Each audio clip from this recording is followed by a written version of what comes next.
Welcome to the marvelous land of Oz. I'm Mardell, reading Rinkitink in Oz by L. Frank Baum.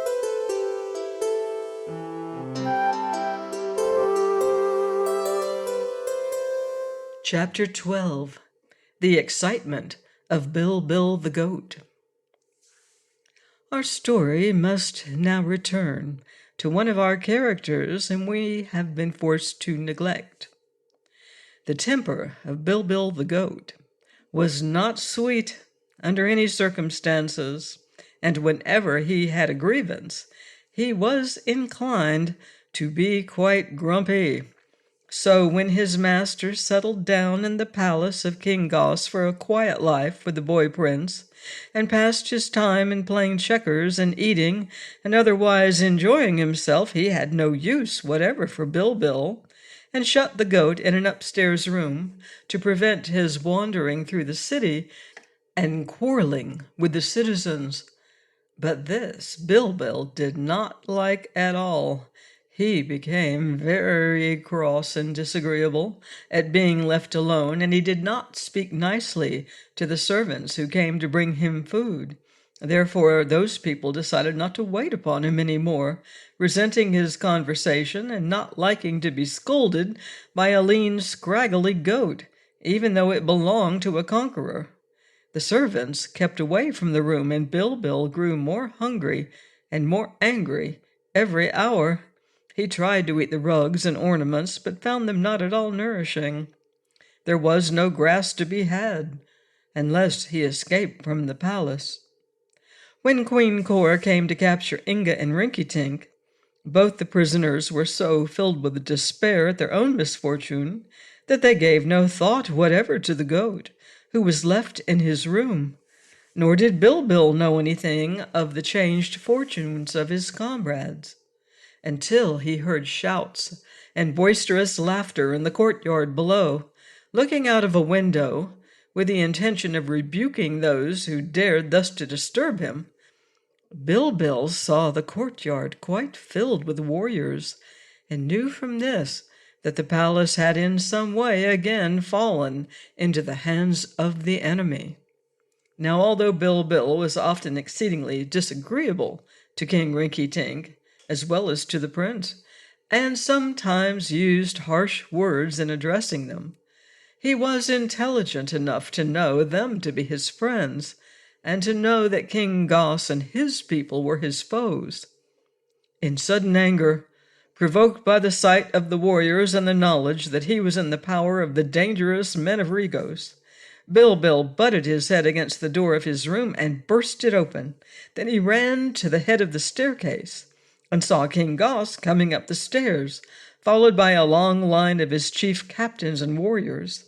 The goat lowered his head, trembling with rage and excitement, and just as the king reached the top stair, the animal dashed forward and butted his majesty so fiercely that the big and powerful king, who did not expect an attack, doubled up and tumbled backward. His great weight knocked over the man just behind him, and he in turn struck the next warrior and upset him, so that in an instant the whole line of Bilbil's foes was tumbling head over heels to the bottom of the stairs, where they piled up in a heap, struggling and shouting, and in the mix-up hitting one another with their fists, until every man of them was bruised and sore.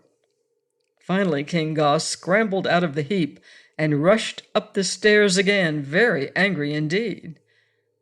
Bilbil was ready for him, and a second time butted the king down the stairs.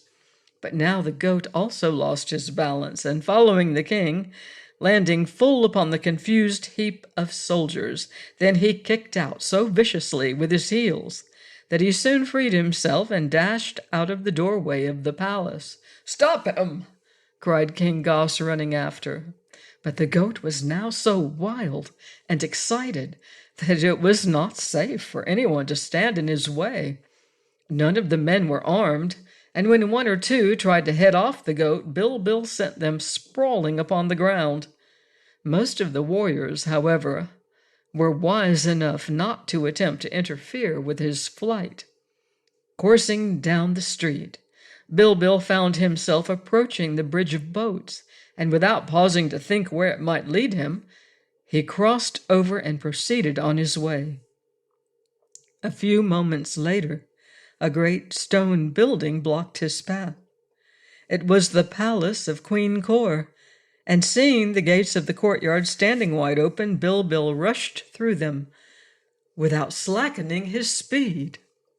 Please join me next time for more exciting adventure in Rinkitink of Oz by L. Frank Baum.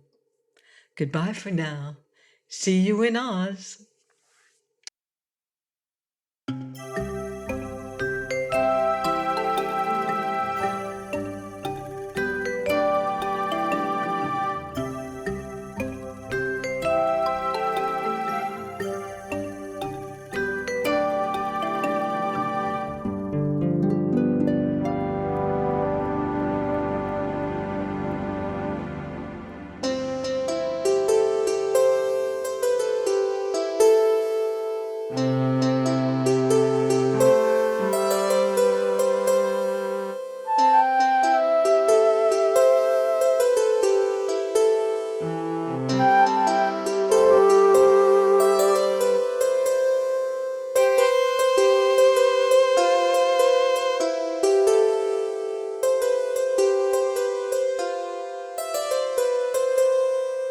you.